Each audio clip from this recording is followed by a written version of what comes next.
आखिर तुम्हें आना है, जरा देर लगेगी। गोरे गोरे मुखड़े पे काला काला चश्मा। बॉलीवुड में एक नाम था नगमा। 1990 की ब्लॉकबस्टर बागी ए रेबल फॉर लव से उन्होंने सलमान खान के साथ देश भर के लड़कों का दिल चुरा लिया। उस समय वह महज 16 साल की थीं। लेकिन यह सिर्फ शुरुआत थी। नगमा ने बॉलीवुड से दक्षिण भारतीय सिनेमा में कदम रखा और वहां की सुपरस्टार बन गईं। रजनीकांत, चिरंजीवी, नागार्जुन, प्रभु देवा, हर बड़े स्टार के साथ उन्होंने ब्लॉकबस्टर फिल्में दी। लेकिन इस चमकते करियर के पीछे उनकी निजी जिंदगी में इतने स्कैंडल्स, इतने विवाद थे कि उन्होंने एक दिन फिल्मों से दूरी बना ली। 3 शादीशुदा पुरुषों के साथ अफेयर, भारतीय क्रिकेट कप्तान सौरव गांगुली के साथ चर्चित रिश्ता, मंदिर में गुपचुप शादी की अफवाहें और फिर राजनीति में एंट्री। नगमा की कहानी किसी फिल्मी स्क्रिप्ट से कम नहीं। यह है नगमा की पूरी जीवन यात्रा। 25 दिसंबर 1974 को मुंबई में जन्मी नगमा का असली नाम था नंदिता अरविंद मोरारजी। उनके पिता अरविंद प्रताप सिंह मोरारजी एक बड़े टेक्सटाइल व्यवसायी थे और उनकी मां सीमा साधना शमाकाजी एक मुस्लिम महिला थीं। नगमा एक ऐसे परिवार में पली बढ़ी जहां हिंदू मुस्लिम दोनों धर्मों का मिश्रण था। उनकी मां ने बाद में बिजनेसमैन चंदर सदाना से शादी की। इस शादी से नगमा की 2 सौतेली बहनें हुईं, रोशनी और ज्योतिका।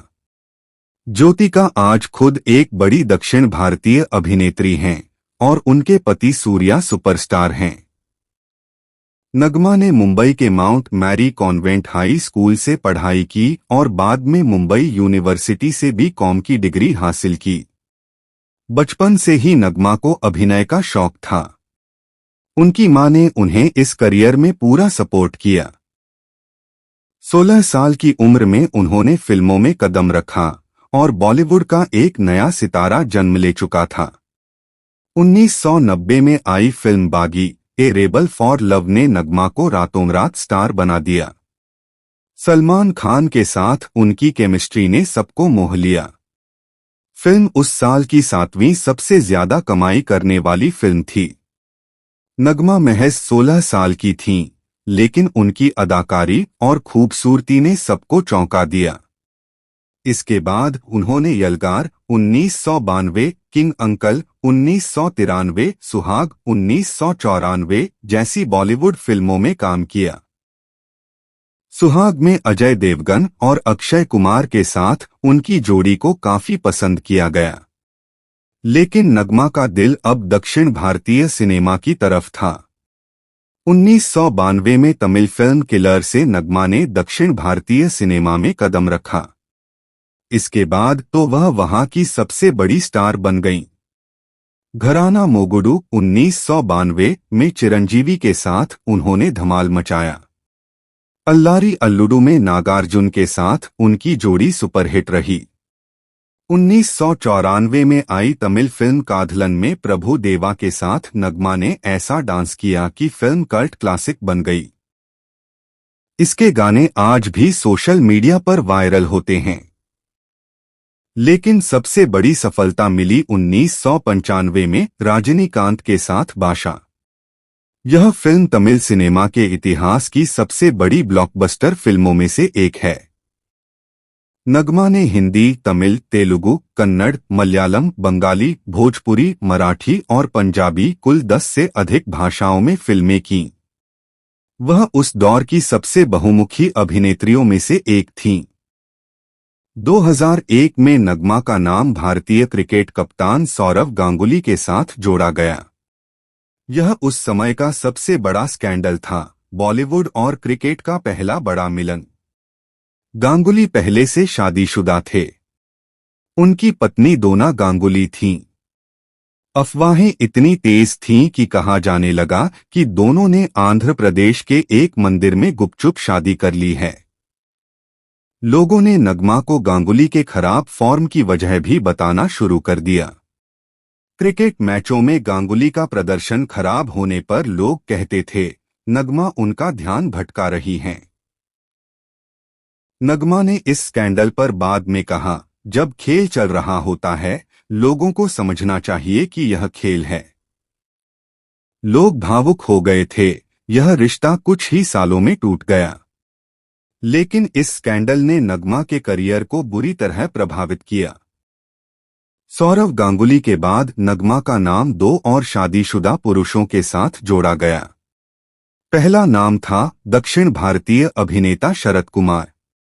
वह भी पहले से शादीशुदा थे। जब उनकी पत्नी को इस अफेयर का पता चला तो उनका तलाक हो गया। लेकिन इसके बाद शरद कुमार ने नगमा को जान से मारने की धमकी देनी शुरू कर दी। नगमा को दक्षिण भारतीय फिल्मों से भी किनारा करना पड़ा। तीसरा नाम था भोजपुरी सुपरस्टार रवि किशन। नगमा ने भोजपुरी फिल्मों में काम करते हुए उनके साथ भी रिश्ता बनाया। यह रिश्ता भी ज्यादा दिन नहीं चला।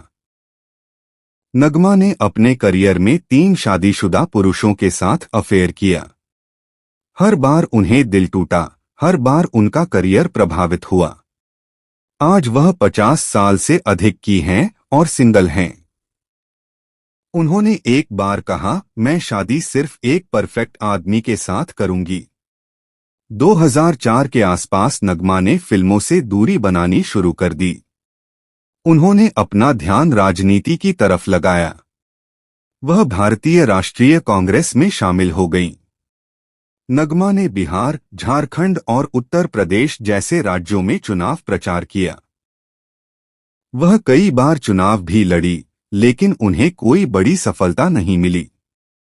उन्होंने अधिकतर अपनी सेलिब्रिटी स्टेटस का इस्तेमाल पार्टी के लिए वोट जुटाने में किया।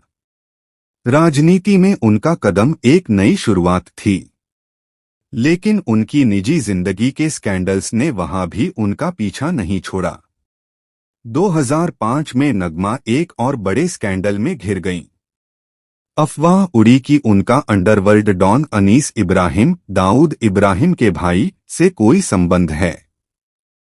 नगमा ने इन आरोपों को सिरे से खारिज किया। उन्होंने कानूनी कार्रवाई की धमकी भी दी। इस मामले का कोई ठोस सबूत नहीं मिला, लेकिन तब तक नगमा की छवि पर एक और धब्बा लग चुका था। आज नगमा करीब 50 साल की हैं।